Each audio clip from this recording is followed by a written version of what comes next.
कुछ प्लेयर्स अपनी पूरी ज़िंदगी खेलते हैं और 100 गोल स्कोर नहीं कर पाते। अरे 100 छोड़ो, 50 गोल भी पूरे नहीं कर पाते। और वहाँ एक तरफ दैत्य दानव या फिर आप बात करो राक्षस जैसा एक खिलाड़ी है, रोनाल्डो नाम है उसका, और उसने कल रात में 900 करियर गोल्स पूरे कर लिए। मतलब सोच कर भी यहाँ पर आप बोलो कि विश्वास नहीं होता है कि ये रियलिटी है कि आज के टाइम में एक खिलाड़ी ने 900 गोल का आंकड़ा जो था वो पार कर लिया, और वो 1000 गोल के टारगेट को अचीव करने के लिए यहाँ पर अपने करियर को और ज़्यादा खींचना चाहता है। But then again this is what Ronaldo is, क्योंकि यहाँ पर जैसे कि रोनाल्डो ने कहा है बहुत सारी बार कि मैं रिकॉर्ड्स को चेज़ नहीं करता, रिकॉर्ड्स खुद ब खुद यहाँ पर मेरी झोली में आके गिर जाते हैं। और कुछ हद तक ये बात सच भी है।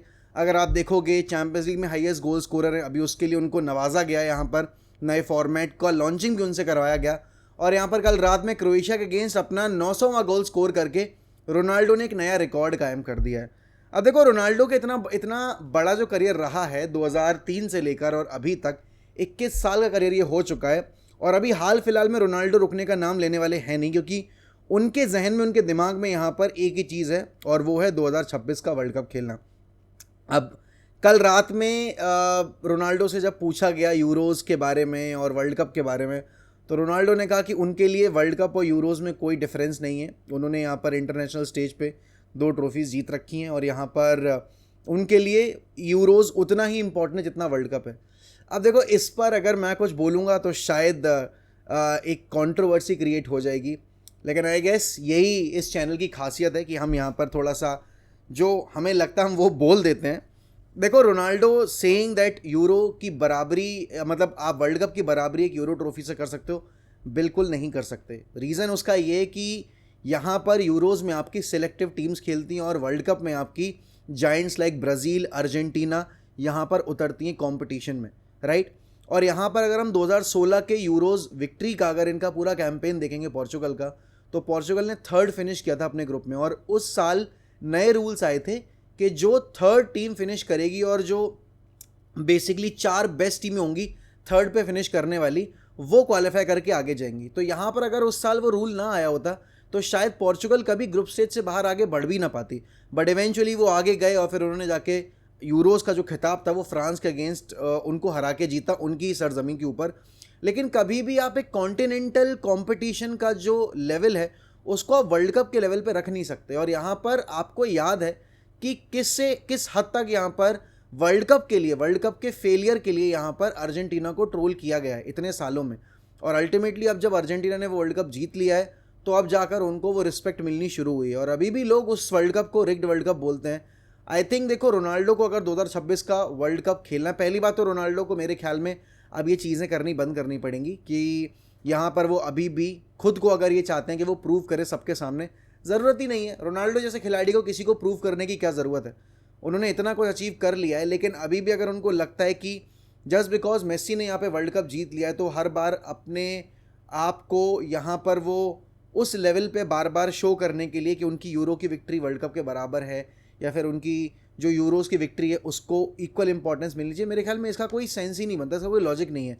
अल्टीमेटली आप यूरोज़ को कोपा अमेरिका से कंपेयर करोगे और वर्ल्ड कप को वर्ल्ड कप से कंपेयर करोगे, तो यहाँ पर अब पोर्चुगल के लिए बहुत बड़ा चैलेंज। और देखो कल के रात की अगर मैच की बात की जाए, सेम डिएगो डेलो, सेम ब्रूनो फर्नांडिस यहाँ पर आप देखोगे अच्छा परफॉर्म करते हैं, और सेम पोर्चुगल की टीम क्वालिफाइड्स हो गए आपके, या फिर ये नेशंस लीग के मैचेस हो गए, इसमें बहुत अच्छा परफॉर्म करती है। लेकिन जब मेन टूर्नामेंट की बारी आती है, जब मेन मैचेस की बारी आती है, तो पोर्चुगल की टीम बिल्कुल क्रम्बल कर जाती है। चाहे आप वर्ल्ड कप 2022 की बात करें, चाहे आप यूरोज़ 2024 की बात करें, यहाँ पर हमें एक भी टूर्नामेंट में पोर्चुगल की जो हाइप है, जो एक्चुअल क्वालिटी है, उसको हमें ऑन द फील्ड देखने का मौका मिला ही नहीं है। कल डेलो ने गोल स्कोर किया, अनफॉर्चुनेटली ओन गोल भी स्कोर किया, बट आप जो फुटबॉल यहाँ पर अपने ग्रुप स्टेजेस में और नेशंस लीग में मैचेस में देखते हो, वो यहाँ पर आपको परफॉर्मेंस नए आपके जो टूर्नामेंट्स हैं, जैसे कि बेसिकली आप बोलोगे जो बड़े टूर्नामेंट्स हैं, यूरोज़ हो गए, आपके वर्ल्ड कप्स हो गए, उसमें देखने को नहीं मिलती है। एंड यहाँ पर देखो रोनाल्डो अगर 2026 तक खेलना चाहते हैं तो उनको फिर एक चीज़ ध्यान में रखनी पड़ेगी कि शायद आने वाले 2 सालों में उनको फर्स्ट टीम का रोल इतना ना मिले और लिमिटेड रोल उनको एक्सेप्ट करना पड़ेगा। क्या रोनाल्डो इस चीज़ के लिए तैयार हैं या नहीं, वो तो वक्त ही बताएगा। बट यस, बहुत बड़ा मौका है यहाँ पे। 900 इंटरनेशनल गोल स्कोर किए यहाँ पे रोनाल्डो ने, विच इज़ एब्सोल्युटली फैंटास्टिक।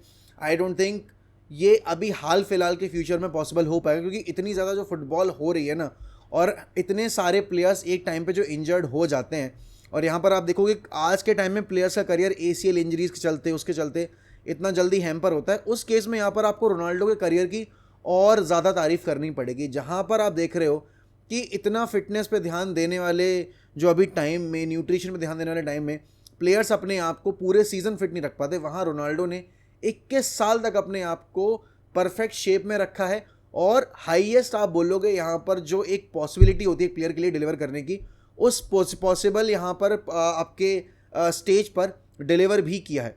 चाहे आप डोमेस्टिक में बात करो, चाहे आप इंटरनेशनल स्टेज पे बात करो, तो it is absolutely fantastic. I hope Ronaldo सही वक्त पे सही डिसीजंस लें, जिससे कि उनकी जो यहाँ पर लेगेसी है वो थोड़ी बहुत टार्निश ना हो, क्योंकि यहाँ पर कभी कभी क्या होता है कि बहुत सारे प्लेयर्स अपनी ज़िद के चलते अपनी जो उनकी लेगेसी होती है उसको यहाँ पर हैम्पर कर लेते हैं। I think Gianluigi Buffon is a prime example. उन्होंने क्यों यहाँ पर 3 साल अपना करियर एक्सटेंड किया, जिसके चलते उनकी जो रिस्पेक्ट थी यहाँ पर वो काफ़ी हद तक कम हो गई थी, because he was stretching his, आप बोलोगे यहाँ पर डोमेस्टिक करियर और इंटरनेशनल करियर में भी उन्होंने ज़रूरत से ज़्यादा टाइम बिता दिया इटली के लिए, जिसके चक्कर में उनके जो बाकी कीपर्स थे उनको कभी उतना मौका मिल ही नहीं पाया अपने आप को प्रूव करने का। I am not saying Ronaldo यहाँ पर ये करेंगे, बट रोनाल्डो अगर वर्ल्ड कप 2026 खेलना चाहते हैं तो फिर उनको लिमिटेड रोल एक्सेप्ट करना पड़ेगा। अब लोग बोलेंगे कि he is not looking like कि वो एज कर रहे हैं या ऐसा कर रहे हैं, बट आपने यूरोज़ में देखा था कि यूरोज़ में क्या परफॉर्मेंस थी पोर्चुगल की, और खुद यहाँ पे रोनाल्डो की क्या परफॉर्मेंस थी। बहुत बड़ा डिसीजन होगा उनके लिए, क्योंकि देखो जब कोई बड़ा प्लेयर अपने यहाँ पर आप बोलोगे एंड के करीब होता है ना, करियर एंड के, तो उसके लिए एक्सेप्ट कर पाना बहुत मुश्किल होता है कि he is not the same player any more. आप क्रिकेट में अगर बात करोगे, you know, Sachin Tendulkar was one of the example, Ricky Ponting was one of the example, you know. Then अभी आप देखोगे तो आपको पता चलेगा कि कैसे इंग्लैंड के जो ग्रेट्स थे उनके लिए डिफ़िकल्ट थी ये सिचुएशन एक्सेप्ट कर पाना कि भाई उनका टाइम आ चुका है। जैसे कि द लाइक्स ऑफ आप बात करोगे वेन रूनी हो गए, या फिर स्टीवन जेरार्ड हो गए, या फ्रैंक लैम्पार्ड हो गए, they waited for the moment जब उनकी बॉडी बिल्कुल साथ देना बंद कर जाए। और यहाँ पर ऐसा ही केस यहाँ पर आपके रोनाल्डो के साथ भी हो सकता है। इस मामले में आप बोलोगे यहाँ पर पेपे के लिए ये आई ओपनर था यूरो 2024, जहाँ पर उनको पता चला कि अभी भी वो टॉप टियर फुटबॉल तो खेल सकते हैं लेकिन टॉप लेवल पे नहीं खेल सकते, क्योंकि जो वो करना चाहते हैं शायद वो अब आने वाले कॉम्पिटिशन्स में उनके लिए पॉसिबल ना हो, क्योंकि एज कॉट अप कर रही है उनके लिए। और यहाँ पर अगर जैसे मैंने बोला आने वाला जो 2 साल है, 1.5 साल बचा हुआ वर्ल्ड कप से पहले, रोनाल्डो के लिए काफ़ी चैलेंजिंग होगा, क्योंकि जिस लीग में वो खेल रहे हैं ना वहाँ पर उनको इतना कंपटीशन मिलता नहीं है, और जिस एक टीम से उनको कंपटीशन मिलता है उसके अगेंस्ट उनकी टीम का परफॉर्मेंस हद से ज़्यादा ख़राब है। आप अगर अल नसर का रिकॉर्ड देखोगे आपके अल हिलाल के अगेंस्ट, तो अच्छा नहीं है। उन्होंने यहाँ पर 90% मैचेस हारे हैं यहाँ पर जब से रोनाल्डो आए हैं, और उनकी टीम ऐसा नहीं है कि बहुत ज़्यादा ही कमज़ोर हो। अल नसर की टीम भी बहुत शानदार है अल हिलाल के कंपैरिजन में, बट बात वही है कि यूरोपियन क्वालिटी या फिर आप बोलोगे वर्ल्ड लेवल क्वालिटी का जो एक फुटबॉल होता है उसको आप यहाँ पर सऊदी प्रो लीग से कंपेयर नहीं कर सकते, भले ही सऊदी प्रो लीग में कितने भी अच्छे प्लेयर्स आ गए हों, क्योंकि 1-2 टीम को छोड़कर वो लीग अभी भी बहुत एवरेज है। और रोनाल्डो वहाँ पर 40, 45, 50 गोल स्कोर करेंगे, वहाँ के 50 गोल यूरोप के आपके 12-15 गोल के बराबर हैं। तो वो कहीं ना कहीं रोनाल्डो के लिए अलग और गलत एक्सपेक्टेशन सेट कर रहा था सऊदी प्रो लीग के जो गोल्स थे, और उसको हमने फिर यूरोज़ में थोड़ा बहुत एक्सपोज होते देखा भी। Hopefully Ronaldo will take the right decision, but yes I am very happy कि रोनाल्डो ने यहाँ पर 900 गोल स्कोर कर दिए हैं।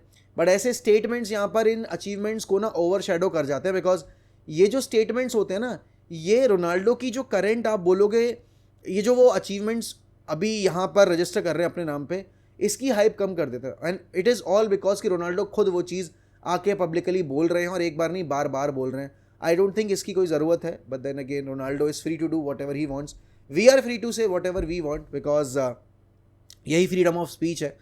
तो देखते हैं आने वाले दिनों में कैसे पोर्चुगल की टीम यहाँ पर अपने इस हाइप को मेंटेन करती है, और आने वाले टूर्नामेंट्स में क्या पोर्चुगल वापस से डिलीवर कर पाएगी जो हम उनसे एक्सपेक्ट कर रहे हैं, क्योंकि अभी तक तो किया नहीं है।